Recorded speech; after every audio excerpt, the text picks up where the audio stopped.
Et salut tout le monde. Aujourd'hui on est là pour les pronostics de Crown Jewel 2021, le pay-per-view de la WWE qui aura lieu ce jeudi dans les alentours de 17-18 heures, ce que j'ai compris. Ce pay-per-view est en Arabie Saoudite. Donc d'habitude les Crown Jewel c'est pas des... Oh, tout le monde a un petit préjugé sur ce pay-per-view. Mais là on a une bonne carte qui va faire rêver et on va en parler. Alors, pour les pronos de ce pay-per-view, ce sera à niveau de hype. Donc, j'ai classé les pay-per-view en fonction de ma hype. Donc, les matchs que j'attends le plus. Donc, vraiment du match où j'attends le moins à celui que j'attends le plus. Donc, vraiment un classement très subjectif. Donc, pas à peine de dire ah non je suis pas d'accord et tout. Bah, après vous avez le droit d'être pas d'accord, mais pour moi c'est mon classement, c'est mon point de vue. Et d'abord on va parler du match. On s'en bat les couilles, on s'en bat les couilles, on s'en bat les couilles. Finale du Queen's Crown Tournament, Doudrop contre Zelina Vega. Alors déjà c'était... Le concept est bien, sauf que la WWE a chié dans la colle. Elle a chié dans la colle parce que au niveau du tournoi, c'était catastrophique. Pour moi, c'est une catastrophe. Il n'y a pas eu... Les combats, bah, ils ont été très courts. Ils n'ont pas donné ce qu'ils voulaient pour un tournoi. Ils n'ont pas donné à fond. Donc, pour moi, c'est gâché. Donc, cette finale, bon... Moi je vais mettre Zelina Vega vainqueur. Bon, Doudrop, je la vois pas tout de suite gagner. Bon, après je vois une petite intervention, pourquoi pas Eva Marie ou un truc comme ça pour la distraire. Et après une petite victoire pour Zelina Vega, la revenante qui a été licenciée il y a quelques mois et qui est revenue afin de la booster au niveau de sa carrière. Mansour face à Mustafa Ali. Donc, alors... Comme veut la tradition à WWE d'habitude au niveau des héros locales, ils font souvent gagner les héros locales, donc je vais mettre une pièce sur Mansour. Donc ce match, bon, a un potentiel kick-off, où ce sera aussi, j'ai oublié de dire, où ce sera la finale du Queen's Crown, hein, vu qu'on n'entend pas grand chose. Donc bon, hein, c'est bon, une rivalité classique, bon, ils ont été par équipe, bon. Mustafa Ali envoie Mansour parce que bon, il en veut plus, il veut plus. Il veut l'aider, ben ça n'a pas marché. Combat. Mais pour moi, ça sera Mansour qui va gagner. Il vient de la ville où se déroulera le pay-per-view. Donc, vainqueur logique pour moi. Tag Team Championship, RK-Bro versus AJ Styles et Omos. Donc bon, le titre a été gagné à SummerSlam, donc mais bon, on sait que hein, avec Randy Orton, faut s'attendre à une bonne trahison. Donc est-ce que c'est le bon moment? Je pense que pourquoi pas. Bon, attention, je pense pas qu'ils vont rester longtemps, donc je vais miser à la reprise des titres sur AJ Styles et Omos. Et pourquoi pas dans la foulée, hop, Randy Orton se retourne contre Riddle tout de suite. Hein, il y en a marre. De toute façon, c'est vraiment prévisible à 100%. Le SmackDown Women's Championship, Becky Lynch versus Bianca Belair versus Sasha Banks. Pardon. Alors, donc à Extreme Rules, on a failli avoir une victoire de Bianca Belair, sauf que Mademoiselle Sasha Banks, elle a fait son retour par surprise à Extreme Rules, donc ce qui a coûté la victoire ce qui a... En fait, pardon, je veux dire, Bianca Belair a gagné par disqualification, mais malheureusement, le titre ne change pas par disqualification, sauf s'il y a une condition. Alors, donc, alors maintenant Bianca Belair est à Raw. Donc, mais je pense pas qu'ils vont donner le titre à Sasha Banks, donc Becky Lynch. Et je pense qu'on va bel et bien se diriger à un potentiel match entre les Survivor Series, entre Charlotte Flair et Becky Lynch. Band Goldberg versus Bobby Lashley. Donc, la revanche de SummerSlam. Alors, bon. Alors, si vous n'avez pas suivi l'histoire, hein, on sait que la Goldberg veut venger son fils. Hein. Son fils a été attaqué au SummerSlam. Bah, en fait, son fils a sauté sur Lashley pour aider son père. Mais comme son fils, il est mineur encore. Hein. Donc, là, Goldberg il a dit qu'il y a des responsabilités. Sa responsabilité est de tuer Lashley. Donc, on peut avoir un très bon combat, bien violent. Alors surtout, on peut s'attendre aussi à l'intervention de Cédric Alexander et Shelton Benjamin.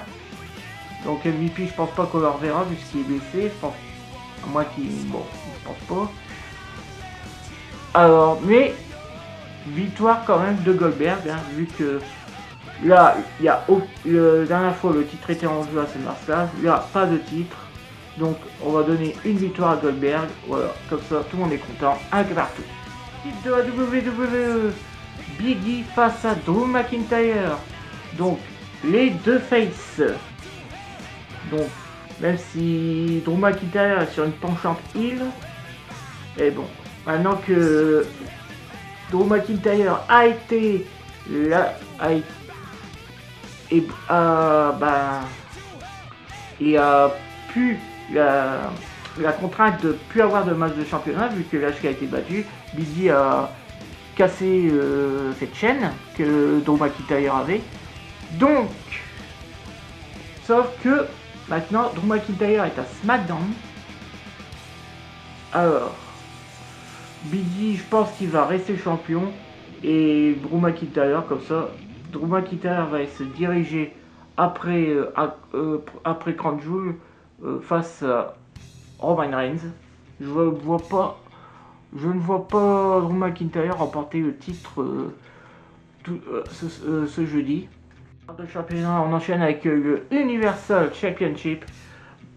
Roman Reigns face à Brock Lesnar. Donc la bête qui est revenue à SummerSlam défier Roman Reigns.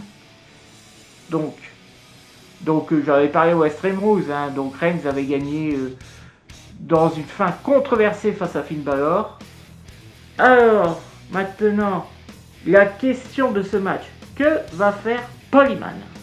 Alors, Paul Heyman, bien sûr, là, il est conseiller du chef tribal, mais apparemment, il y a encore des liens avec Brock Lesnar, disant surtout que Brock Lesnar joue avec ça, un petit jeu d'esprit afin d'énerver Roman Reigns, et ça marche.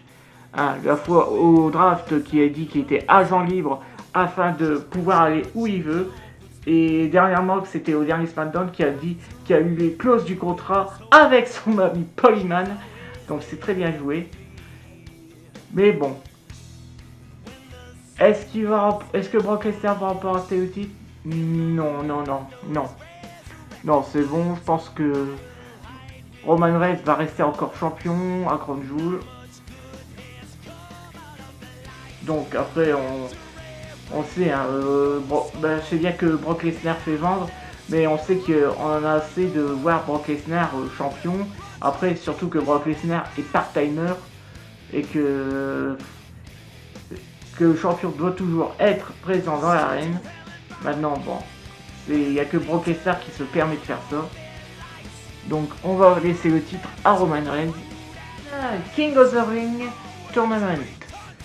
Alors, surprise pour moi, je pensais qu'il y aurait Jinder Mahal, mais non, on va voir. Vraiment, deux faces. Finn Balor face à Xavier Woods. Donc, là, ça va être difficile de faire un choix. Enfin, moi j'ai déjà mon choix, j'ai mon choix perso. Après moi, j'ai rien contre Finn Balor, je n'ai rien contre Xavier Woods.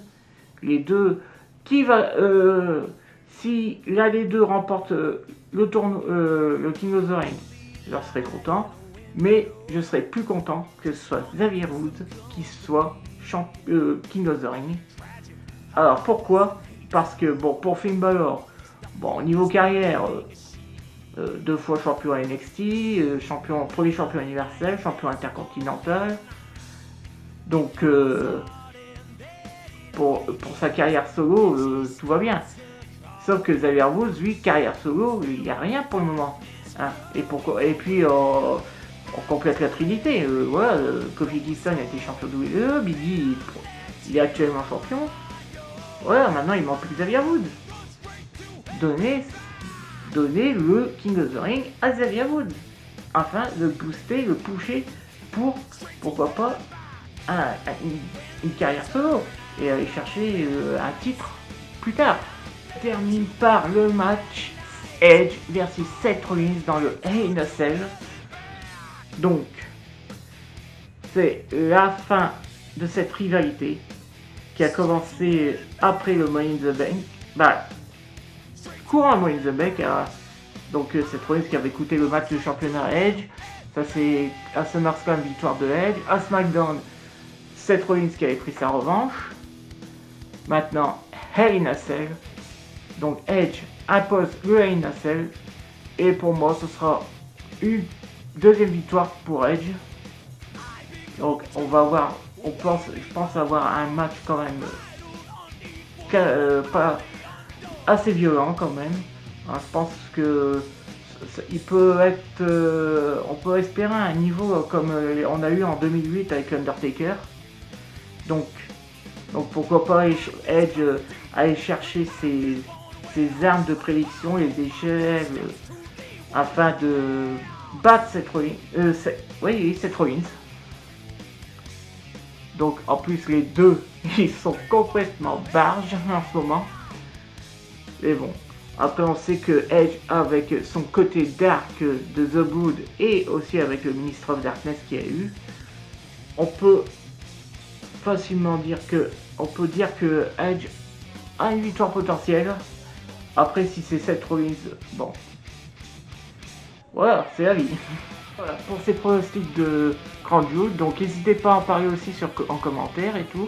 Donc on se retrouve samedi en live sur Twitch pour l'épisode 4 de WWE Day of Reckoning 2. Donc, et pendant ce live, on reviendra un peu sur Crown Jewel. Alors n'hésitez pas, The Big Tag Gamer Twitch, le lien dans la description. Ensuite abonnez-vous à la chaîne, n'hésitez pas, et on se revoit pour une prochaine vidéo.